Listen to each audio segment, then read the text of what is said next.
Bonjour, dans cette vidéo, une deuxième étude de fonction avec un logarithme. On doit déterminer l'ensemble de définitions de cette fonction x sur ln de x. Il faut d'abord s'assurer que le logarithme est défini. Le logarithme ne s'applique que sur des nombres positifs, donc sur 0 plus l'infini. N'oubliez pas, le 0 n'est pas admis. Et puisqu'on a un quotient, le dénominateur doit être non nul. Autrement dit, ln de x doit être différent de 0, d'où x différent de 1. En conclusion, l'ensemble de définition, c'est l'ensemble des positifs privés de 0 et 1.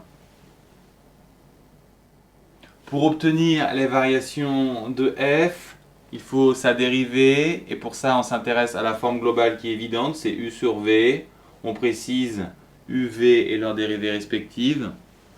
La dérivée de u sur v, vous devez la connaître absolument, u'v moins uv' sur v carré. Vous remplacez. Et enfin, il faut remarquer absolument que ln de x au carré étant positif, la dérivée est du signe de ln de x moins 1. On doit étudier le signe d'une somme composée d'un logarithme et d'une constante. On a vu la méthode, il faut poser une inégalité, on applique une exponentielle. La dérivée est donc positive quand x supérieur à e. Les valeurs stratégiques 0 plus l'infini, e, mais aussi 1, la valeur interdite qu'il ne faut pas oublier dans le tableau. Le signe de la dérivée est positif quand on est supérieur à e, pas de problème, on n'oublie pas à nouveau la valeur interdite. Et pour les variations, pas de difficulté. La valeur en e s'obtient très simplement. E sur ln de e, il faut bien se souvenir que ln de e vaut 1. On cherche la tangente à notre fonction au point d'abscisse E. Première méthode, on peut appliquer la formule de cours. Y égale f' de E, x moins E plus f de E. Il nous faut les valeurs de f' de E et f de E qu'on a déjà calculées, qui sont d'ailleurs dans le tableau.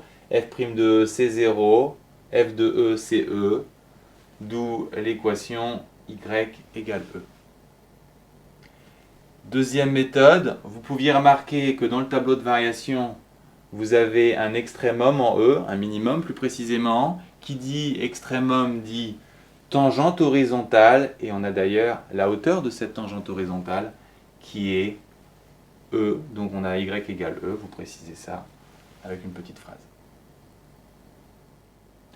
On veut les limites de la fonction f aux bornes de son ensemble de définition, c'est-à-dire en 0, en 1 et en plus l'infini. On va commencer par la limite en 0.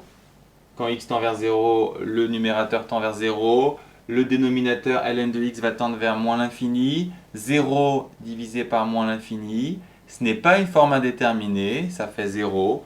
Donc il suffit de rédiger quand x tend vers 0. 0 sur moins l'infini. Par quotient, on obtient bien la limite égale à 0 que j'ai indiquée ici. En plus l'infini, à présent, le numérateur tend vers plus l'infini, le dénominateur aussi. On a donc une forme indéterminée, mais elle est levée directement par le cours, car on a affaire à une formule de croissance comparée. Le x l'emporte, donc la limite vaut plus l'infini. Ensuite, la limite en 1. Le numérateur tend vers 1, le dénominateur vers 0. Il faut bien faire attention à distinguer la gauche de la droite. Si on s'approche de 1 par la gauche, le ln de x sera négatif et donc le quotient égal à moins l'infini. Par contre, si on s'approche par la droite, on aura des valeurs du logarithme qui seront cette fois positives et donc on aura plus l'infini.